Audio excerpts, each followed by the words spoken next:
Welcome back to Baltimore's Camden Yards. The Orioles are celebrating the 89 why not season, and they're going to be celebrating big time on August the 9th with a big party. And we're with Bob Melvin, who was the Orioles catcher in the 89 season, and Dave Johnson, who was a big factor down the stretch with the Orioles. Bob, your memories of that last weekend in Toronto when Dave had the pitch on Saturday when Harnish had the nail in his foot.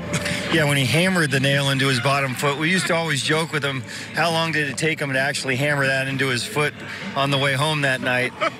You know, the lore is that, you know, walking across the railroad tracks, he stepped on it. But, you know, my man here steps in and literally pitches the game of his life. I mean, that's a game we have to win, you know, kind of against all odds. And, boy, did he step up for the task. So it was fun to catch him that day. You know, it looked like we had a chance to win there for a while. He pitched about as well as he could, but wasn't meant to be, but what a great season. You know, I wasn't in spring training with the club, and I got traded on the last day of spring training. So I was wondering, when I came up on August 1st, you guys were in a little bit of a lull there. You had lost like 7 out of 8, maybe even like 12 out of 13. And so the season started to crumble a little bit. So when you found out that I was coming up, what's your thoughts as a catcher, been there all year? You're getting ready to catch a guy you've never even met before. Yeah, but I'd heard a little bit about it, so I don't want to roll my eyes right now. But, you know, I should have asked the question. It was part of what that season was all about. And I remember when he was pitching a game against Detroit, and he had run off a couple good games in a row, and we were playing in Detroit, and I knew a lot of those guys. And Alan Trammell comes to the plate and he says to me, you know, what's this guy's got? And I go, you watch, just watch. So he rears back and throws about an 84-mile-an-hour fastball right down the middle with no movement on it at all. And he looks back at me, he goes, and that's it? I go, that is it. That is definitely it. But, you know, certain guys just kind of have a will to compete and a will to win, and that's what he had. Bob, how about that season, how it evolved? You weren't there for the 107 losses, but you certainly were there for the 87 wins. Tell us about what, you know, as the season progressed, the thoughts of how the club played. Yeah, I felt the 107 losses or whatever it was in spring training because, you know, everybody came to camp that year and there wasn't any expectation at all, and there were a lot of changes made, and it was different personnel, guys trying to, you know, learn each other in spring training and go from there. So, you know, it was just one of those seasons that just kind of transpired as it went along, and guys started believing and started trusting each other, and maybe not household names across the board, but, you know, I've been doing this for quite a while, and it's a season I'll never forget because it was magical, you know, especially there at the end when we started competing with the big boys and ran it down to the final weekend of the season. Let me ask you this. Now, the earned run average for Dave when he was pitching to you was like 3.13. The other catcher's much higher. Tell us about, you know, Dave throwing to you and what, you know, you knew about him and why the ERA was so low.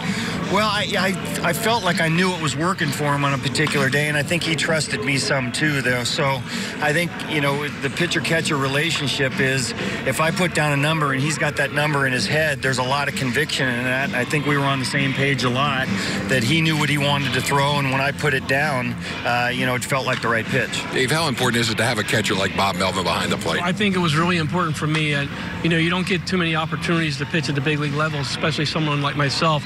And when I came up with the Orioles, I didn't really understand the magnitude of the situation. I was just getting a chance to pitch at the big league level, and I knew Bobby was a veteran guy. So as much as he didn't know about me and I didn't really know anything about him, he knew the guys we were facing, and basically I told him, I said, look, I got a little sinker and I got a little slider that I don't use very much. So he just kind of ran with that, and I remember my first strikeout for the Orioles was against Wade Boggs, that first game on August 1st. And you know, he called for a fastball inside. I threw a pitch, and Boggs kind of jumped out of the way and must have run back on the corner or something like that. And they called strike 3. And I just, at that point, I was like, this guy knows what he's doing. You know, so if he puts down a number, I'm just going to throw it. Sinker, is that what we were calling that? Yeah, I don't know. Okay. All right. It moved a little bit. I watched a little video 20 years later. It moved. Yeah, it was gravity. It did, actually. I'm a little hard on him right now, but he takes these things pretty well. But you know what? What he did well is he really competed. And you don't have to throw 95. You don't have to throw 100 when you compete and have conviction in what we're doing, and that's what he was doing. 30 years ago, you were a player. 30 years ago, you were a player. Did you both ever envision managing and being in broadcasting? You know what? If you asked some of my Giant teammates in my early years if I was going to be a manager, I think they unanimously would have said no. Frank Robinson was a big guy in my career. When I got here, he installed a lot of faith in me and expected me to be a quarterback and gave me some leadership that I'd never had before. So I thank him a lot for that. How about you, Dave? Yeah, well, first of all, in Bobby's situation, I thought for sure that he would be a manager just because the way he handled me, and I saw the way he handled everybody else. So, of course, that was a few years after he had, been in the big leagues. And myself, me, just ask me a question, I'll just keep rambling on about something. Now I'm just fortunate enough to get paid for it. He's still doing this, right? Why do catchers make such good managers? They're forced to watch the game like the manager does. And Roger Craig in San Francisco forced all his catchers, and Bob Brenly was a manager. There were a lot of guys there. Dusty Baker was there at the time. He really forced you to watch the game like a manager, whether it's a throw or it's a pitch out, understanding counts, understanding what the other team does. You're the only guy that really has to deal with the pitchers. So, scouting reports, all the above. You just have to know the game really well. They're going to celebrate the 89 Why Not season on August the 9th. You're going to have a chance to be here? You know what? I don't think so. Luckily, why not? Well, you know what? I have to ask my boss if they can play hooky for a day. It would be great because, man, we had some really, really fun guys on that team. The clubhouse every day was a lot of fun. So, yeah, I would really like to be there. I don't know where we're going to be, but I'm doubting they're going to let me come.